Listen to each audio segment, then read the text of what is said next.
शनि साधिका doctor Vibhashri दीदी जी का संक्षिप्त परिचय। श्री शनीश्वर तीर्थ क्षेत्र शनि आश्रम चिकल थाना छत्रपति संभाजी नगर महाराष्ट्र की आप संस्थापिका हैं। आपके इस शनि आश्रम में ही 24, 25, 26 जून 2023 को एक भव्य पंचतत्व महोत्सव पंच महाभूत लोकोत्सव का आयोजन हुआ था। पंचतत्वों की सुरक्षा और संतुलन के माध्यम से जीवन रक्षा के लिए इन पंचतत्व महोत्सव में राष्ट्रीय संत सम्मेलन का आयोजन हुआ। इस आयोजन के प्रथम दिन का दीप प्रज्वलन अनेक महामंडलेश्वरों पीठाधीश्वरों ने मिलकर किया। संपूर्ण कार्यक्रम का आयोजन और संचालन प्रसिद्ध एस्ट्रोलॉजर साधिका डॉक्टर विभाश्री दीदी जी ने ही किया, जिनके व्यक्तिगत निमंत्रण पर भारत के अनेक राज्यों से 100 से भी अधिक संत महात्मा सद्गुरु आध्यात्म शिरोमणि श्री शनि आश्रम छत्रपति संभाजी नगर महाराष्ट्र की पावन भूमि के संत सम्मेलन में पधारे थे और पूरे महाराष्ट्र क्षेत्र से भी लगभग 500 संत महात्माओं प्रवक्ताओं विद्वानों ने भी इस आयोजन में भागीदारी निभाई और प्रमुख वक्ताओं ने अपने अपने उद्बोधन से लोगों को मंत्रमुग्ध भी किया, जिसमें कोल्हापुर महाराष्ट्र के कनेरी मठ के पीठाधीश्वर स्वामी अदृश्य काट सिद्धेश्वर स्वामी जी, अखिल भारतीय गोसेवा संघ रायपुर छत्तीसगढ़ के प्रमुख दूधाधिधारी मठ के मठाधीश महामंडलेश्वर श्री राजेश्री महंत श्री राम सुंदर दास जी महाराज प्रमुख थे।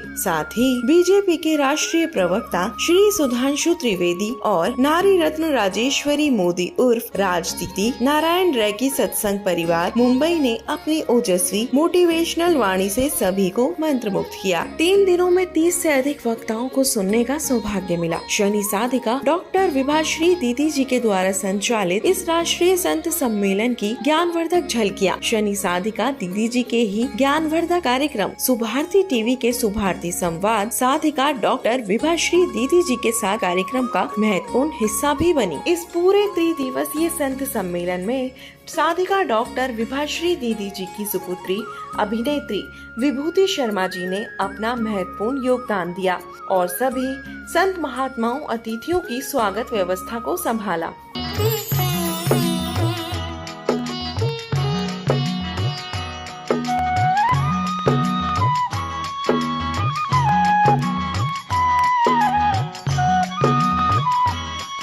जय शनिदेव।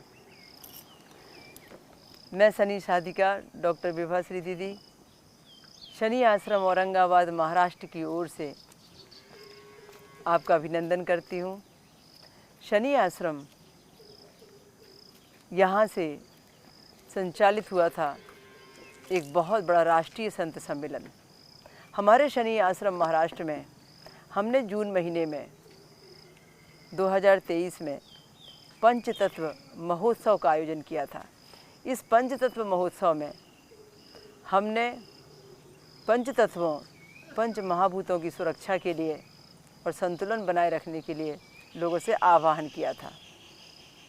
उस आह्वान के अंतर्गत हमने बहुत सारी गलतियों को सुधारने का प्रयास किया था और बहुत सारी अच्छी बातों को बताने के लिए लोगों से कहा था और लोगों ने अपने अपने विचार रखे थे। बहुत सारा निचोड़ आपके आगे प्रस्तुत हमने किया है। प्रति शनिवार को किसी न किसी रूप में आपके सामने सारा ज्ञान हम देने का प्रयास कर रहे हैं। आज हम आपको एक नया ज्ञान देते हैं।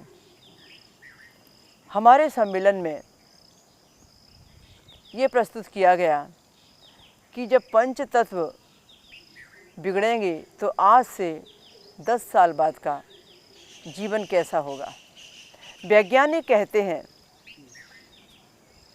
खोज जिन्होंने की है, जिन्होंने चिंता की है इन पंच तत्वों की, जो आज की लाइफ स्टाइल लोगों की देख रहे हैं, वे कहते हैं कि आज से 10 साल बाद लोगों को ऑक्सीजन की बहुत तकलीफ़ आ जाएगी।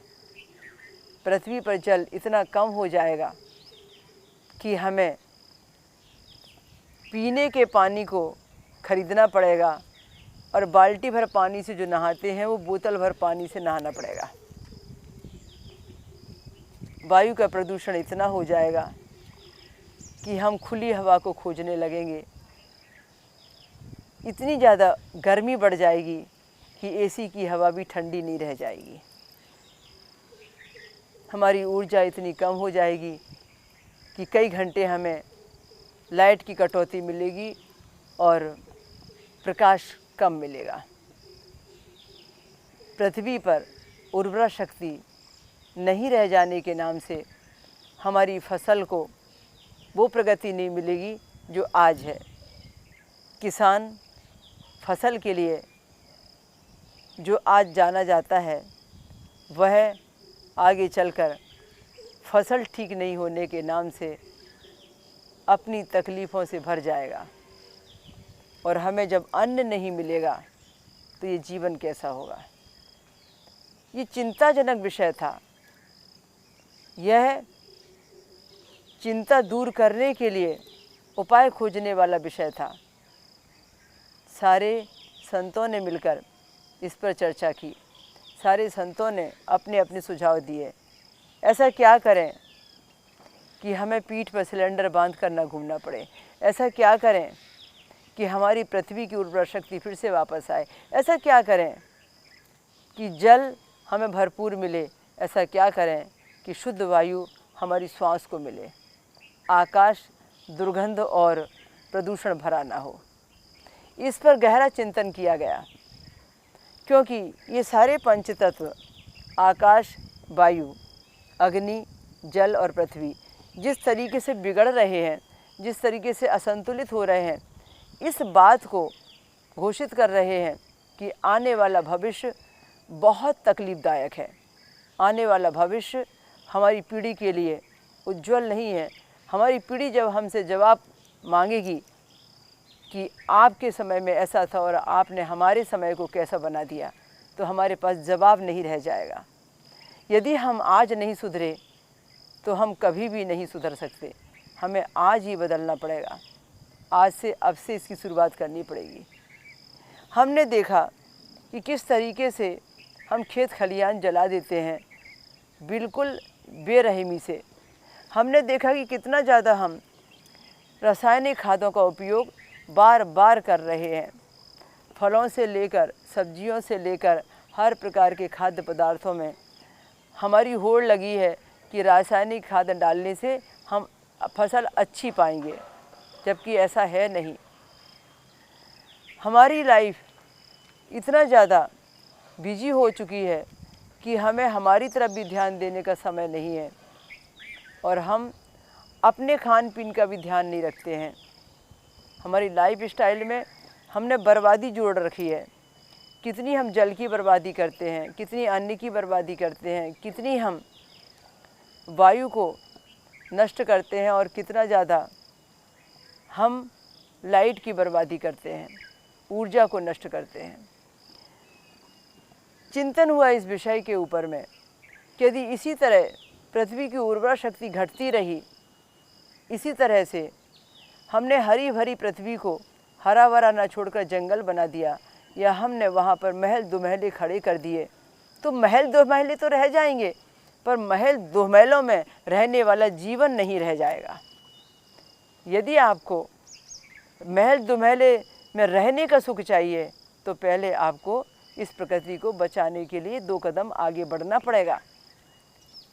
इस विषय को लेकर बहुत बड़े पैमाने पर बुद्धिजीवियों ने, यहाँ पर विद्वानों ने, बड़े बड़े महामंडलेश्वर, पीठाधीश्वर, बड़े बड़े धर्म के संस्थापकों ने अपने अपने विचार प्रस्तुत किए।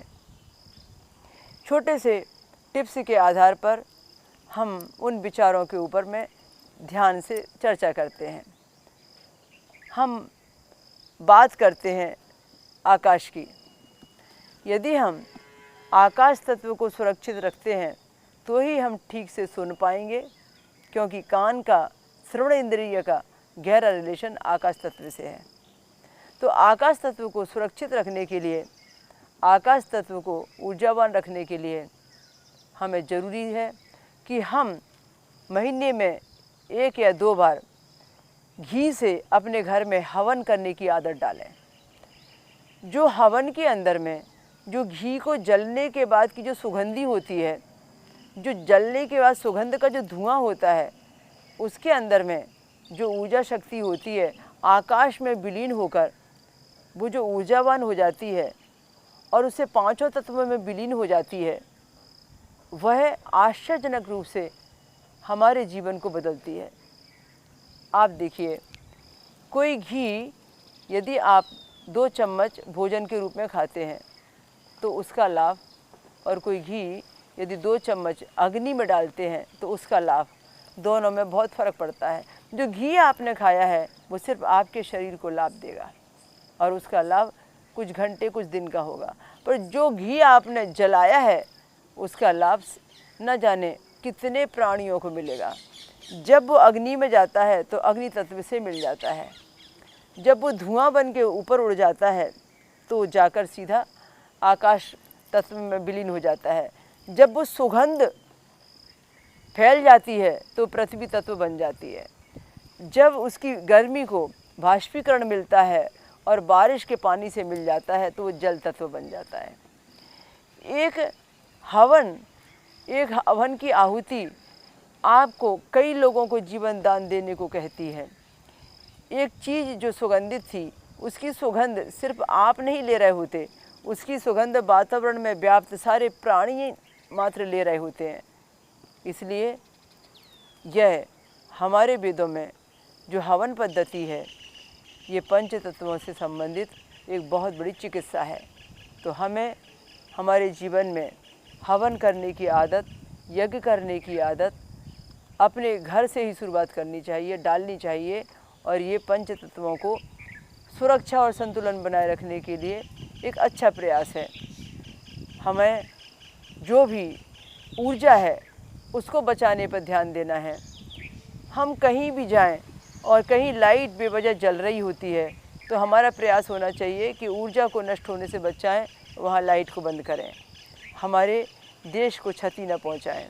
कई बार देखते हैं कि दिन में भी स्ट्रीट लाइट जलती रहती है, कहीं बाहर की लाइटें जलती रहती हैं, जगह जगह सरकारी क्षेत्रों में दिन में लाइटें जलती रहती हैं। कोई व्यक्ति जाते हैं, एक बार लाइट जलाते हैं, दूसरा व्यक्ति बंद करना भूल जाता है।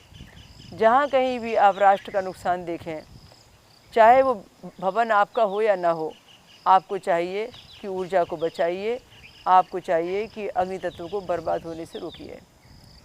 आप जल को भी ऐसी कर सकते हैं, जहाँ जहाँ जल की बर्बादी देखें वहाँ वहाँ नियंत्रण करने और नियंत्रण लगाने की बात करें। कहीं आप नल बहता हुआ देखते हैं तो आप जल की बर्बादी नहीं होने देंगे, वहाँ पर आपकी कोशिश होनी चाहिए कि आप नल ले जाकर लगा दें। आप वहाँ पर जाके ऐसी व्यवस्था करें कि नल बहने से बंद हो जाए। ज़रूरी नहीं है वो नल आपका हो, आप लोगों के लिए वो जल को सेव कीजिए।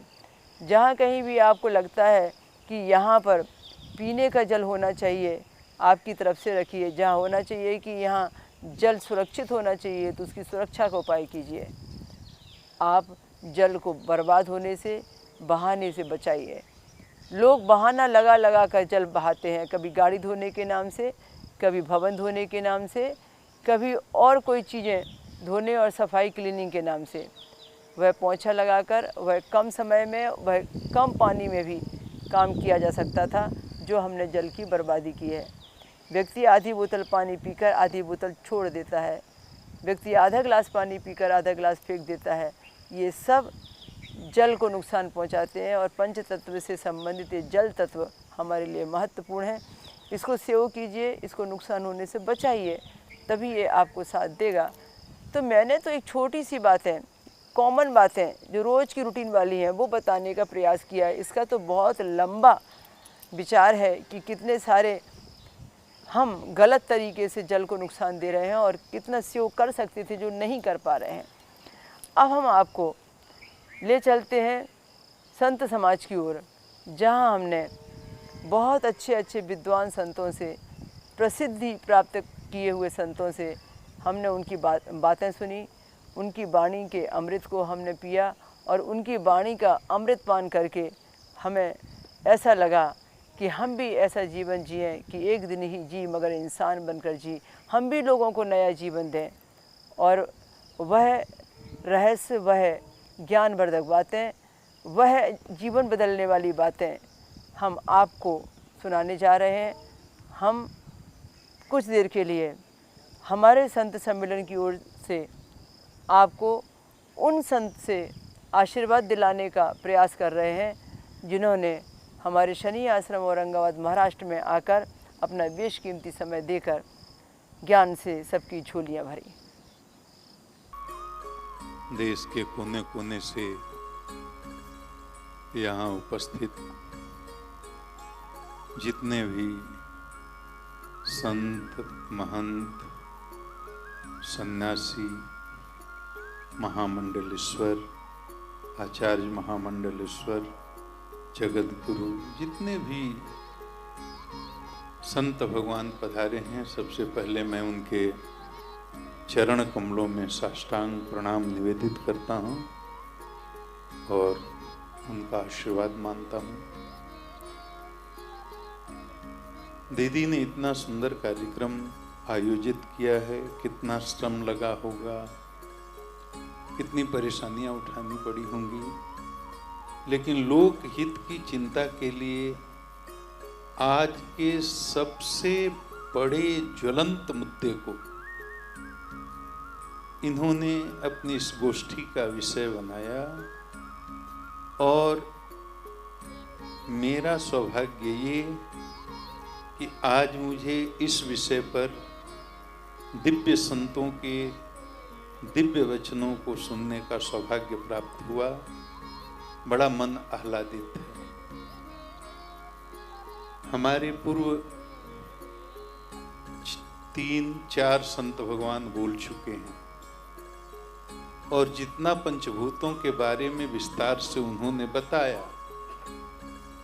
उसी बात को मैं फिर दोहराऊं ये उचित नहीं है, लेकिन मैं एक बात जरूर बोलूंगा, उसको समझने का प्रयास करेंगे कि हम जो भी आज प्रकृति के साथ आचरण कर रहे हैं या लोक में भी हम जो आचरण करते हैं, व्यवहार करते हैं, तो हमारा जो व्यवहार है, हमारा जो आचरण है लोक में, तो वो हमारा व्यवहार निर्भर करता है हमारी अवधारणा पर, हमारे परसेप्शन पर।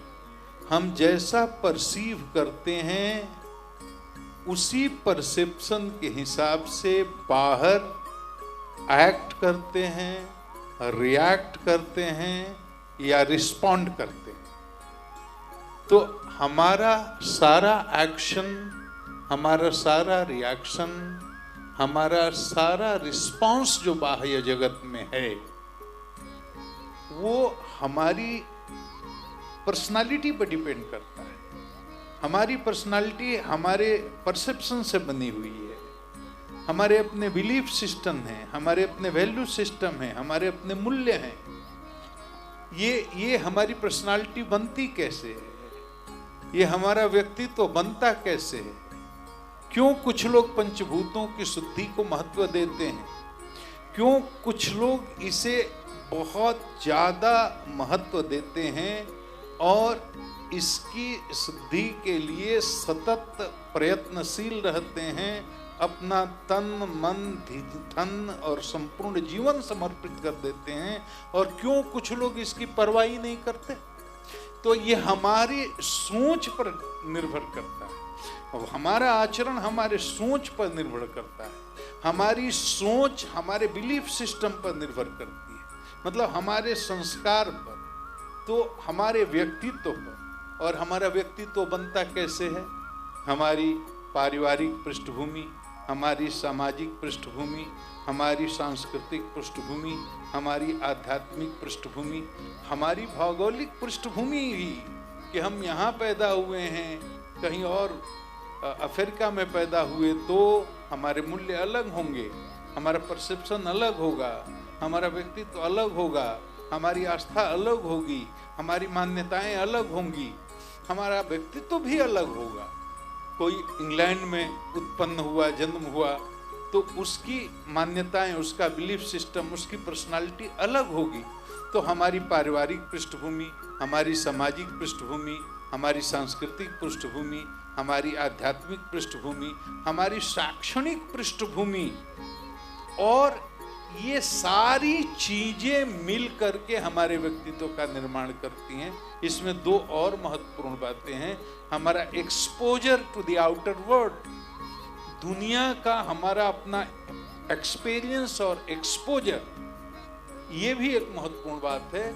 और एक और भी बहुत गहरा कारण है, वो है हमारा पूर्व जन्म के अपने संस्कार, संचित कर्म, ये सब मिला करके हमारे व्यक्तित्व का निर्माण करते हैं, हमारे मूल्यों का निर्माण करते हैं, हमारे बिलीफ सिस्टम का निर्माण करते हैं।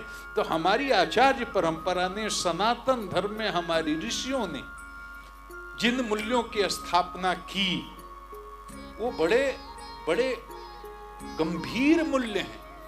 क्षमा, दया, करुणा, त्याग, तपस्या, सहिष्णुता, ये सारे मूल्य सतोगुण के उत्कर्ष में प्रकट होते हैं। ये उसी तरह से प्रकृति के ये जो पंच महाभूत हैं, जिनसे ये सृष्टि बनी है, जिससे हमारा शरीर बना है, जिससे 84 लाख योनियां ब्रह्मा की सृष्टि की बनी हैं, ये जितने भी बने हुए हैं ये पंचभूत, तो ये पंचभूतों के महत्व को स्वीकार करने का मूल्य स्थापित हमारे चित्त में हमारे ऋषियों ने किया। हवा का क्या महत्व है, जल का क्या महत्व है, पृथ्वी का क्या महत्व है, अग्नि तत्व का क्या महत्व है, ये बाहर भी है, हमारे अंदर भी है। हमारे अंदर का अग्नि तत्व असंतुलित हो जाए तो उसके क्या क्या परिणाम होते हैं, मैं शायद कल बोलूंगा तो विस्तार से उसके बारे में बताऊंगा। आज मुझे पता नहीं था बोलना है, दीदी ने अचानक कह दिया। तो हमारा जो, मैं यही संकेत कर रहा हूं कि हमारा जो आचरण है, हमारा एक्शन है, हमारा रिएक्शन है, हमारा रिस्पॉन्स है बाहर प्रकृति के प्रति, इन पंच महाभूतों के प्रति, वो हमारे वैल्यू सिस्टम पर डिपेंड करता है। कैसे हमारे संस्कार हैं, कैसे हमारे मूल्य हैं, हमारे चित्त में किस तरह के संस्कार हैं। घोर तमोगुणी जीव इस चीज को नहीं समझ सकता। जिसमें तमोगुण का उत्कर्ष हो पंचभूतों के महत्व को नहीं समझ सकता। जिसमें रजोगुण का उत्कर्ष हो वो भी ये पंचभूतों के महत्व को नहीं समझ सकता, क्योंकि रजोगुण के उत्कर्ष में तो काम, लोभ और क्रोध अत्यंत प्रचंड, अहंकार भी ये प्रचंड उत्कर्ष पर होते हैं जब रजोगुण का उत्कर्ष होता है। तो रजोगुण के उत्कर्ष में इन पंच महाभूतों के महत्व को समझना बड़ा मुश्किल है। लालच, लोभ, अनंत कामनाएं, अनंत वासनाएं, किसी को करोड़पति बनना है, किसी को अरबपति बनना है, तो अपने उन कामनाओं की पूर्ति के लिए इन पंचभूतों का दोहन कर रहा है, शोषण कर रहा है, वायु का प्रदूषण कर रहा है, पृथ्वी का प्रदूषण कर रहा है, जल का प्रदूषण कर रहा है, और सबसे महत्वपूर्ण चीज है आकाश का प्रदूषण। ये बहुत बड़ा आकाश तत्व है, और आकाश कहते हैं शून्य को। ये आकाश तत्व हमारे अंदर भी, ये आकाश तत्व हमारे बाहर भी है, ये आकाश तत्व सर्वव्यापी है, ये आकाश तत्व मूल तत्व है जिससे बाकी चारों तत्व निकलते हैं। ये आकाश तत्व, इसकी शुद्धि, ये बहुत ही महत्वपूर्ण चीज है। और हमारे विचारों से आकाश तत्व की अशुद्धि होती है, हमारे विचारों से ही आकाश तत्व की शुद्धि भी होती है। अगर निरंतर रजोगुण का प्रवाह हमारे अंदर चलेगा, निरंतर तमोगुण का प्रवाह हमारे चलेगा, तो हमारे मुंह से जो भी ध्वनि निकलती है, हमारे मुंह से जो भी ध्वनि निकलती है, वो करोड़ों अनंत वर्षों तक कभी भी वो समाप्त नहीं होती। इसी ब्रह्मांड में हमारी हर ध्वनि घूमती रहती है, अनंत अनंत। जब तक ये ब्रह्मांड है तब तक हमारी ध्वनि घूमती रहेगी। तो अगर हम रजोगुणी ध्वनि निकालते हैं, तमोगुणी ध्वनि निकालते हैं, तो रजोगुणी और तमोगुणी विचारों का प्रवाह आकाश में निरंतर ऐसे ही भ्रमण करता रहेगा और हमारे ऐसे ऐसे अनंत विचारों के प्रवाह और ध्वनियों के प्रवाह चल रहे हैं इस अनंत अखंड आकाश में, और हमारी जैसी वृत्ति होती है उस तरह की ध्वनियां, उस तरह के विचार हम स्वतः आमंत्रित कर लेते हैं, आकर्षित कर लेते हैं। तो आकाश की शुद्धि हो, इसके लिए अपने अंदर की शुद्धि करना बड़ा आवश्यक है, चित्त की शुद्धि करना बड़ा आवश्यक है। चित्त से तमोगुण के विक्षेप को हटाना, रजोगुण को विक्षेप को हटाना, और रजोगुण तमोगुण को हटा करके चित्त को शुद्ध सत्व में प्रतिष्ठित करना, ये बहुत ही महत्वपूर्ण है आकाश शुद्धि के लिए। तो चित्त जब सत्व में प्रतिष्ठित, जैसे मैंने उदाहरण दिया, ये क्षमा, ये सतोगुण के लक्षण है। क्षमा होना, दया होना, करुणा होना, त्याग होना, तपस्या होना, सेवा, ये भी सतोगुण का धर्म है। रजोगुण के उत्कर्ष में सेवा का अभिनय हो सकता है, सेवा का नाटक हो सकता है। रजोगुण के उत्कर्ष में क्षमा का, दया का, करुणा का अभिनय हो सकता है, लेकिन क्षमा, दया और ये करुणा, ये सब शुद्ध सतोगुण में ही प्रकट होते हैं। और संतों के लक्षण भी ऐसे ही बताए गए, भागवत में भी और संपूर्ण साहित्य में भी, सनातन साहित्य में। तो वो मैं उस पर विस्तार से नहीं जाना चाहता। तो हमें अपना चित्त शोधन करना है, हमें अपने बुद्धि को सीधा करना है, और हमें अपनी मन में ये दृढ़ निश्चय करना है कि ये पंचभूत में अगर गड़बड़ी हुई और इतना असंतुलन बना तो न सृष्टि बचेगी, न प्रकृति बचेगी, न जीव बचेंगे, न हम बचेंगे, सब कुछ नष्ट हो जाएगा। इसलिए पंचभूतों की शुद्धि महत्वपूर्ण है। और मैं बधाई देता हूँ दीदी को कि इन्होंने इतना बड़ा पुण्य का काम किया, जिस विषय में बहुत कम लोग सोचते हैं, उस विषय पर इन्होंने सोचा।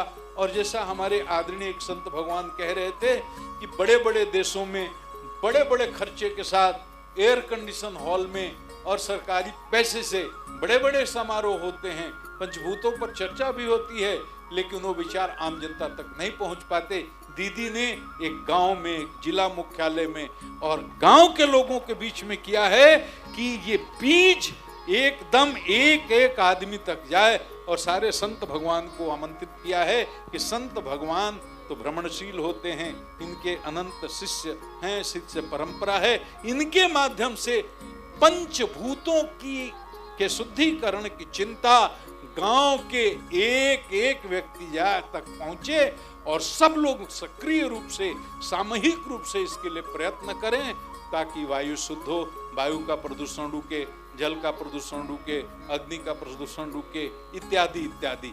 मैं इस आयोजन की सफलता के लिए दीदी को बहुत बहुत बधाई देता हूं। और मैं चाहता हूं कि ऐसी मातृशक्ति हर जगह हो और सारी मातृशक्ति मिलकर के इस यज्ञ में आहुति दें, तो ये और बड़ा आंदोलन का रूप धारण कर सकता है।